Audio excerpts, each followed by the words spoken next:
வணக்கம். செல்வகுமாரின் அறுவடை விவசாயிகள், விதைப்பு விவசாயிகள், பூச்சி விரட்டி அடித்தல், உலர்த்துதல் பணி மற்றும் பல்வேறு பொதுப்பணிகள், விவசாய பணிகள், செங்கல் சூளை மற்றும் முப்பள பணிகளுக்கான ஆய்வறிக்கை 2025 ஜனவரி 10 வெள்ளிக்கிழமை அதிகாலை நிலவர ஆய்வறிக்கை. அதிகாரப்பூர்வ வானிலை அறிக்கைக்கு இந்திய வானிலை ஆராய்ச்சித்துறை அறிக்கையை பார்க்கவும். அறுவடை விவசாயிகளுக்கானது. இன்றைக்கும் நாளைக்கும் விரைந்து அறுவடை செய்திடுக முதிர்ந்த நெல் தானியங்களை மட்டும். இன்றைக்கு நாளைக்கு அறுவடைக்கு பக்குவமாக இருக்கக்கூடிய அறுவடை தானியங்களை மட்டும் அறுவடை செய்திடுக. மதிய மாலை மழை குறுக்கீடுகள் இருக்கலாம். கண்டிப்பாக வடகடலோரம், டெல்டா கடலோரத்திலே இன்றைக்கு மழை தூறல், சாரல், அதாவது கடுமையான மேகமூட்டம், மிரட்டும் வானிலை, நனைக்கும் மழைப்பொழிவுகள் இருக்கலாம்.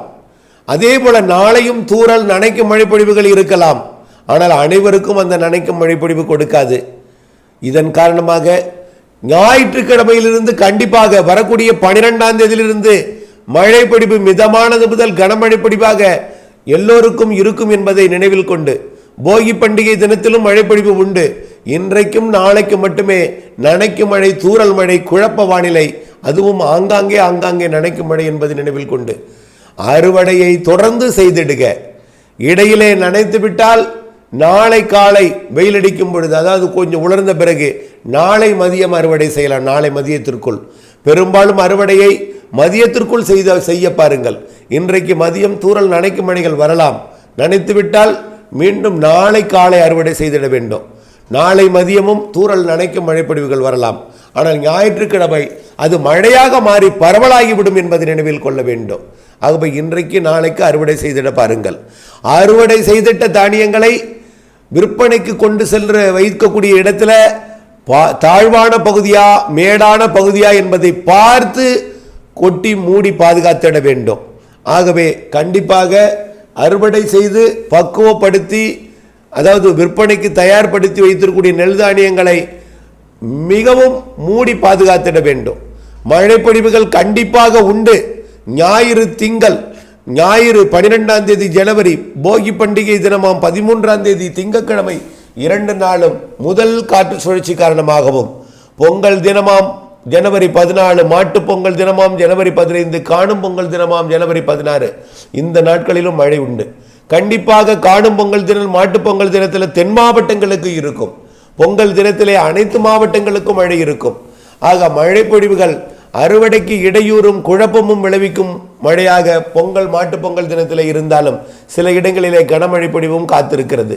கண்டிப்பாக ஞாயிறு, திங்கள் கனமழை பொழிவு இருக்கிறது. இது கர்நாடக எல்லையோர, ஆந்திர எல்லையோர, கேரளத்துக்கும், தெற்கு கர்நாடகாவிற்கும், தெற்கு ஆந்திர பிரதேசத்திற்கும், தமிழ்நாட்டிற்கும், தமிழ்நாடு, புதுச்சேரி, காரைக்கால் உள்ளிட்ட அனைத்து பகுதிகளுக்கும் பரவலான மழைப்பொழிவு ஞாயிறு, திங்கள் தெரிகிறது என்பதை நினைவில் கொண்டு அறுவடைக்கு தயாராக இருக்கக்கூடிய தானியங்களை மட்டும் நாளைக்குள் அறுவடை செய்திடுங்கள். அதற்கு பிறகு இடைவெளி என்பது 17, 18ஆம் தேதி என்பதை நினைவில் கொள்ளுங்கள். 17, 18ஆம் தேதி அடுத்த அறுவடைக்கு தயாராகிடுங்கள். 19, 20, 21, 22 தேதிகளில் மீண்டும் அடுத்த சுற்றின் மழை இருக்கிறது. 19, 20, 21, 22 நிகழ்வானது ஒரு தாழ்வு பகுதியாக தமிழ்நாட்டின் ஊடாக செயலிழந்து கரை கடந்து போகக்கூடியதாக இருக்கலாம், அல்லது வளிமண்டல சுழற்சியாக செயலிழந்து வளிமண்டலத்தில் மேற்கு நோக்கி போகக்கூடியதாக இருக்கலாம். அது கண்டிப்பாக தென் மாவட்டங்களுக்கும், டெல்டா மாவட்டங்களுக்கும், மத்திய உள் மாவட்டங்களுக்கும், தென் மாவட்ட மேற்கு தொடர்ச்சி மலைக்கும் நல்லதொரு மழைப்பொழிவை கொடுக்கும். 19, 20, 21, 22.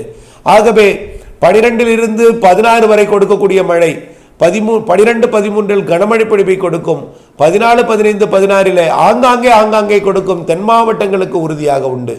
17, 18 இடைவெளிக்க வாய்ப்பு இருக்கிறதை பயன்படுத்தி 17, 18 அறுவடை செய்திடுங்கள்.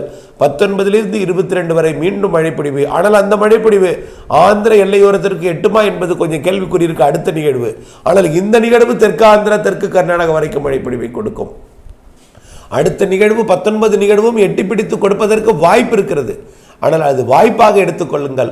ஆனால் கண்டிப்பாக டெல்டா, தென் மாவட்டங்களுக்கு 19, 20, 21, 22 மழை கனமழை பொழிவாக இருக்கும்.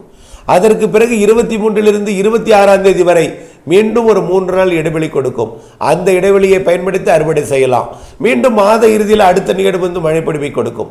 இப்படி நிகழ்வுகளும் இருக்கும், இடைவெளியும் இருக்கும். கண்டிப்பாக அடுத்தபடியாக பூச்சி விரட்டி அடித்தல்.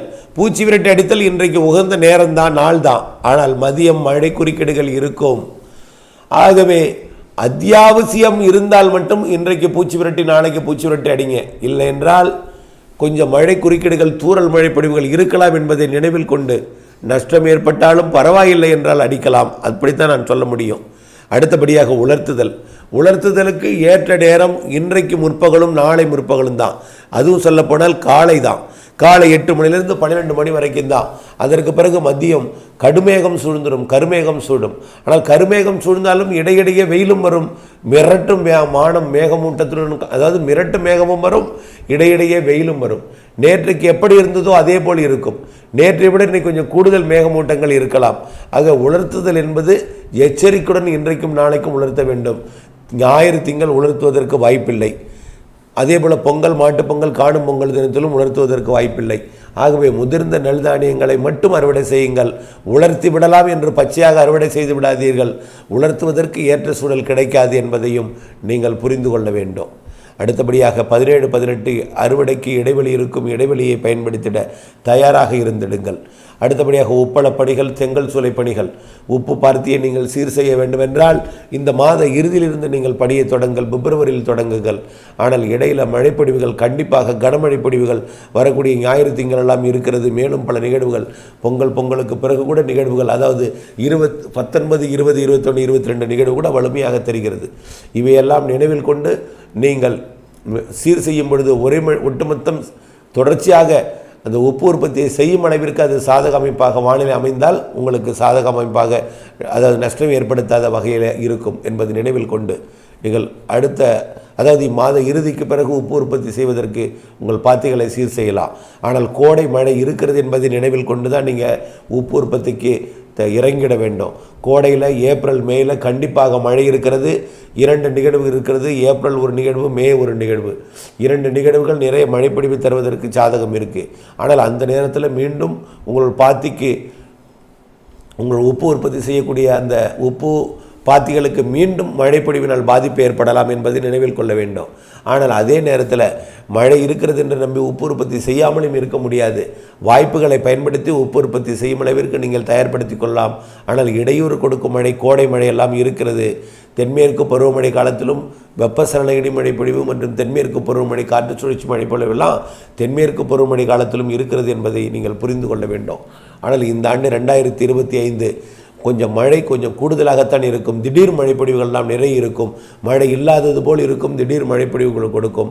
மழை பொழிந்து கொண்டே இருக்கும், திடீரென்று மழை விலகி போய்விடும். இப்படியெல்லாம் திடீர் மழைப்பொழிவுகள், திடீர் இடையூறுகள்லாம் இருக்கும் என்பதையும் நீங்கள் நினைவில் கொள்ள வேண்டும். அதே போல தான் செங்கல் சூளை பணிகள், வாய்ப்பு கிடைக்கும் பொழுது செங்கல் கட் பண்ணுவதை நீங்கள் பணியை தொடக்கலாம். ஆனால் மூடி பாதுகாத்திட வேண்டும். மழை இல்லாத நாள் அறிந்து தான் தீயிட வேண்டும். இவையெல்லாம் நீங்கள் மனதில் கொண்டு உங்களுடைய பணிகளை செய்ய வேண்டும். அதே போல் இன்றைக்கும் நாளைக்கும் கட்டிடப்பணி, அதாவது கட்டிடப்பணி, பூச்சிப்பணி மற்றும் கட்டுதல் பணி, வண்ணம் தீட்டுதல் பணிக்கு இன்றைக்கும் நாளைக்கும் வாய்ப்பு இருக்கிறது. ஆனால் வெளிப்புற பூச்சிக்கு மதியத்தில் இடையூறு கொடுக்கும் மழை இருக்கலாம். நாளையும் அதுபோல் இருக்கலாம். அதே போல் வண்ணம் தீட்டுதலுக்கும் மதிய மாலையில் தூறல் சாரல் இருக்கலாம். ஆனால் 12ஆம் தேதி, 13ஆம் தேதி, 14 பொங்கல் தினத்திலெல்லாம் முடியாது. இன்றைக்கு நாளைக்கு கிடைக்கக்கூடிய வாய்ப்பை நீங்கள் பயன்படுத்த முயற்சி செய்யலாம். ஆனால் மதியத்தில் தூறல் சாரல் இருக்கிறது கடலோர மாவட்டங்களிலே, டெல்டா மாவட்டங்களிலே. ஆனால் அது அனைவருக்கும் இருக்காது, ஒதுக்கி இருக்கும் என்பதை நினைவில் கொண்டு 12ஆம் தேதியிலிருந்து மழைப்பொழிவு இருக்கிறது என்பதை நினைவில் கொண்டு 17, 18 இடைவெளி என்பதையும் நினைவில் கொண்டு 19இலிருந்து மீண்டும் கனமழை பொழிவு இருக்கிறது என்பதை நினைவில் கொண்டு திட்டமிட்ட பணி செய்து லாபம் அடைந்திட வானிலை ஆய்விற்குடன் இணைந்திருக்க அன்போடு கேட்டுக்கொள்கிறேன். நன்றி.